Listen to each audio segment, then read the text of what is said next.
Hello.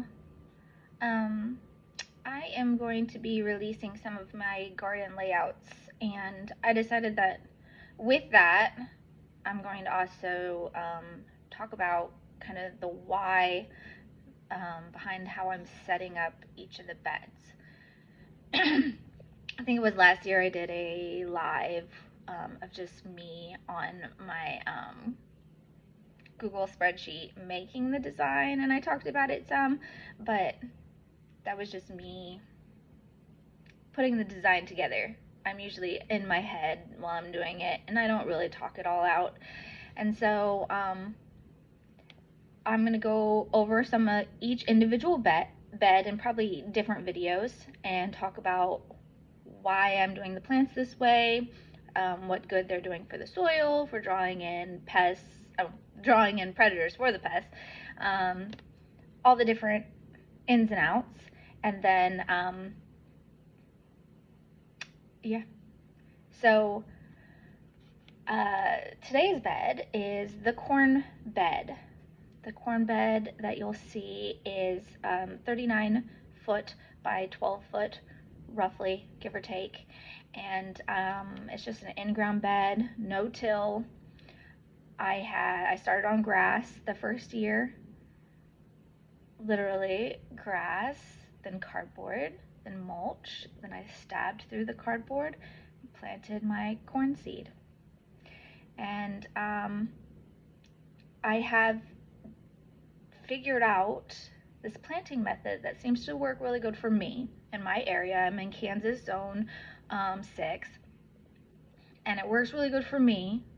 I cannot claim that it'll work for everybody, but I'll go over kind of why I decided this. The first year I did corn here on the Homestead, it was a brand new bed, and I did the whole thing in corn, and it grew.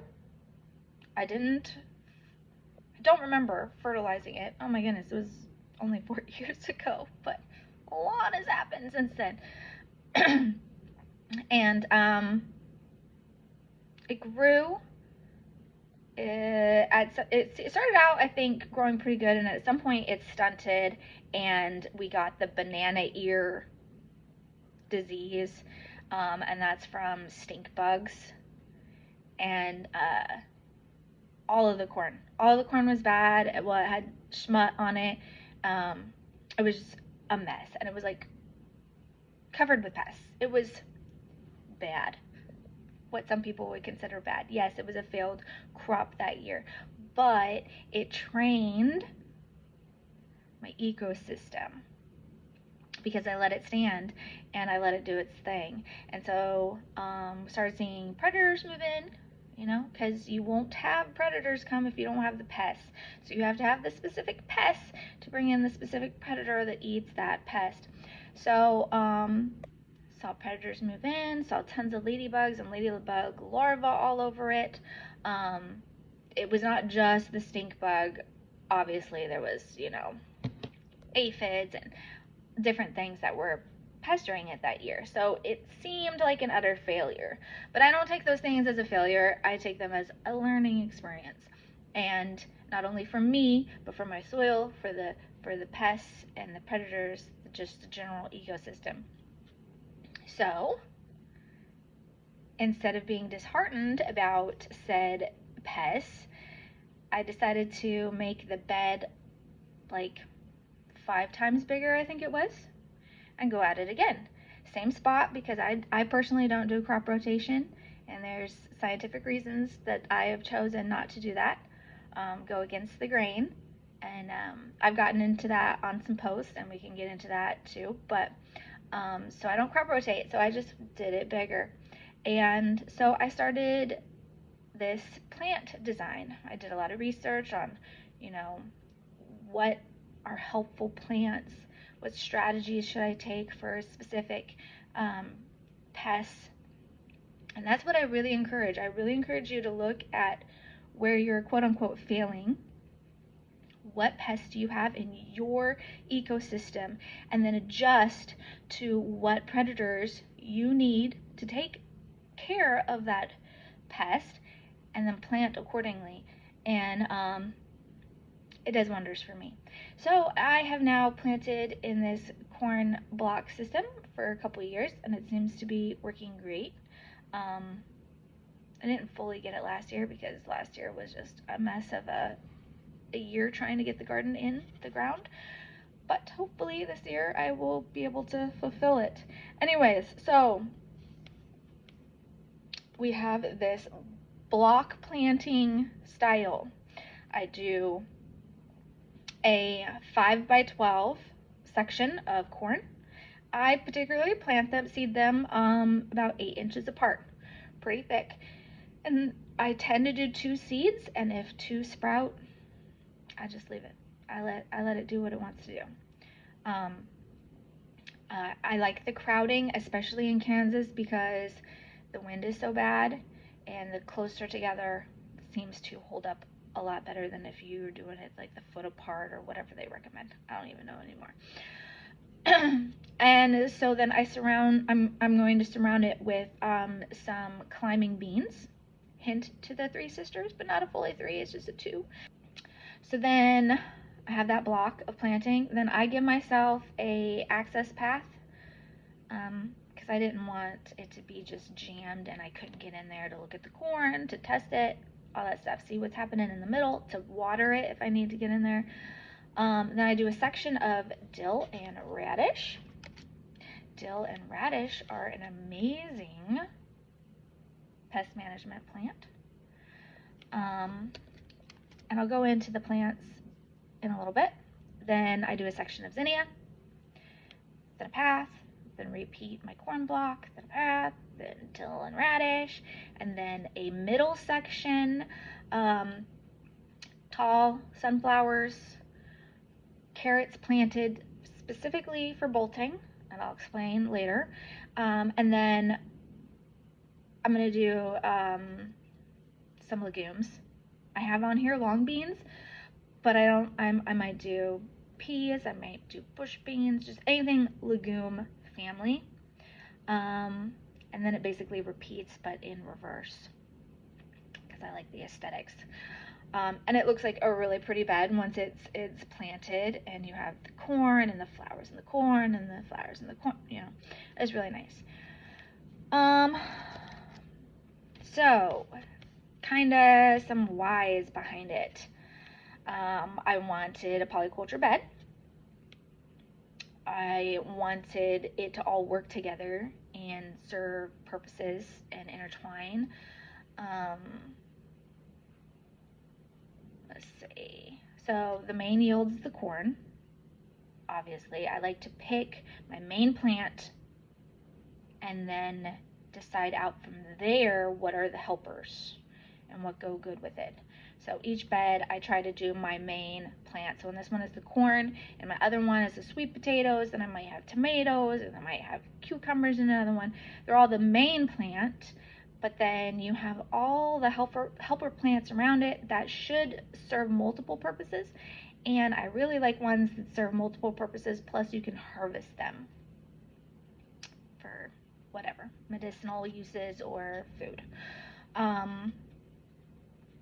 So then we got nitrogen cycling plants, which is the legumes, and also the carrots, because they will, most all of them, will stay in the bed and decompose in the bed, providing nutrients for the soil. Same with the radishes. The radishes in that is not for harvesting. So all those radishes will just decompose into the soil, which will help with that. Some of the plants, they're like a push-pull system. They're a pest repellent, predator attraction. Some of them are considered sacrificial plants, like the marigolds, but they serve different purposes. And then we've got biodiversity and ecosystem supporting plants that draw in predators, and not predators, pollinators, sorry. And so it all just kind of works together. We got the nitrogen fixing, which is the beans. So they will partner along with the heavy feeders, the corn. Let's see. My notes. Okay, so we have the marigolds. More specifically, probably the French variety of marigolds, but they're going to be considered a repellent plant. They actually deter the nematodes, some beetles, and some white flies. So they're going to help with things that typically get those problems, like the beans and the corn.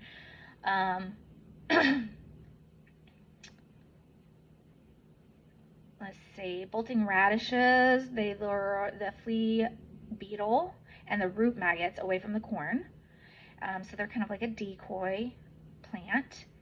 And that's really nice because the bolting radishes are not only a luring plant, they don't just lure the pests, they lure the predators as well. So that then the predators come and they're able to take out the pest. So it's the push-pull balance. The dill and the marigold repel some pests like the aphids and the spider mites, while the bolting flowers draws pests in to control the area. So it really helps the predators do their job. And then I have posted quite a bit on drawing in predators, and then I list out like what they eat and what plants help draw them in. So in this particular planting, we have things, it's going to draw in the ladybugs, which eat the aphids and the mites. And the ladybugs are attracted to the dill, the marigolds, and the pollen of the zinnias. The parasitic wasps, one of your best friends, they're tiny, non-stinging for you, but they're parasitic, so they paralyze the caterpillars. And there's many varieties of parasitic wasps, but the ones in this particular bed that you would hope it would draw in would be the ones that it would attack the corn earworm, the armyworm. And so the dill, the bolting carrot, the radish, and the marigolds are all magnets for the parasitic wasp. Then you got the hoverflies, love those dudes. The larva of the hoverfly is the vicious guy, and he will devour aphids like crazy. So you want, I think they're a better eater than the ladybug when it comes to aphids at the larva stage. So the dill and the marigolds help draw them in. Then you got the lacewings, which in a larva stage, they're considered, oh, maybe it's this one I'm thinking of. The aphid lion, it eats aphids, thrips, small caterpillars, and it's drawn in by the dill and the zinnias. Then you got your ground beetle. So you want to think about all the different layers. And when you think about pests, I think most of the people think about the stage in which you see the pest causing the most problems. So, and that depends on the pest, obviously. So your corn earworm, that's going to be a different stage than like your stink bug that creates the banana ear deformity. So you think of all of the life stages of the particular pest that you're looking for, and then you look at what predator attacks them at those different stages. So you're not going to just look at one predator as taking care of the pest. You're going to have a layered system. So the ground beetle is great because it gets a lot of like the nymph stages of different bugs. So your beetles are going to get like the nymph stages, then you're going to have your, all the different ones. Your parasitic wasps that attack certain ones that it's just all different layers. I've posted about it. My brain's going kind of. But so the ground beetles are actually very good. So they will hunt things like slugs and caterpillars and pests at the soil level. Um, and there's obviously in each of these stages there's like tons of different varieties of these type of beetles. Like and then you got the soldier beetle, which a lot of people get that mixed up. There's different types of soldier beetles, and I've had to try to learn the different colorations and patterns of the soldier beetles because some of them look very pest-like. But the soldier beetle sometimes there's a variety that people think are fireflies. Not fireflies, although fireflies are good too. Soldier beetles are different. They prey on aphids, corn beetles, different things, but we're just focusing on this particular bed and the pests that generally affect your main crop here, which is the corn. So all of these predators eat other things that I'm mentioning, but these are kind of the main ones for this particular bed. And they're drawn in by the zinnias and the dill flowers and things like that. So you have multiple layers of pest control that you're trying to draw them in. Then you've got pollinator support. So zinnias draw in a huge range of pollinators.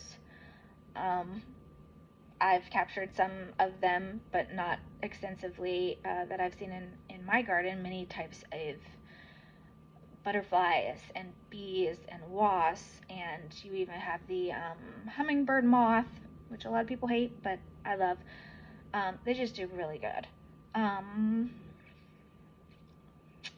We've already kind of talked about the dill and the bolting radish and carrot. They're good for small bees and hoverflies and wasps. Marigold is good for bees. Bees. Birds. I mean, it's just overall really good pairing of plants. And so that's why I kind of picked those particular plants. I thought it gave a broad enough coverage of the pests that tend to bother those plants or the bed.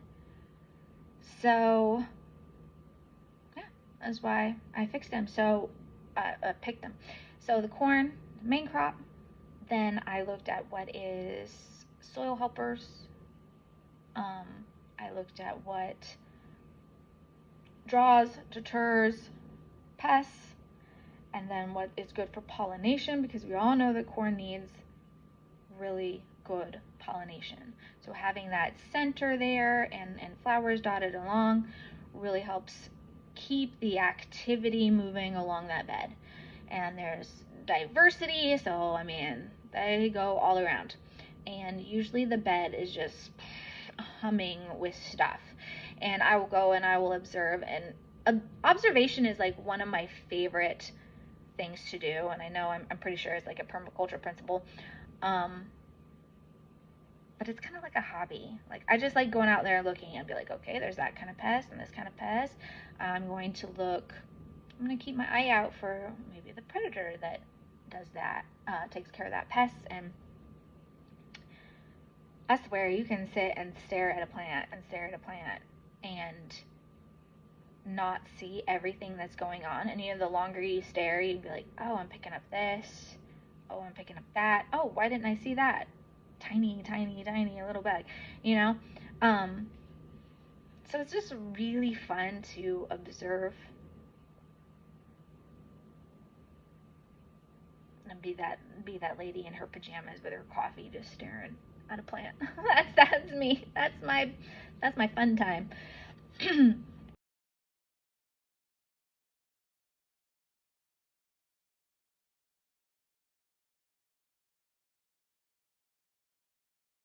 But yeah, so that's the corn bed, and we'll move on to a different one later.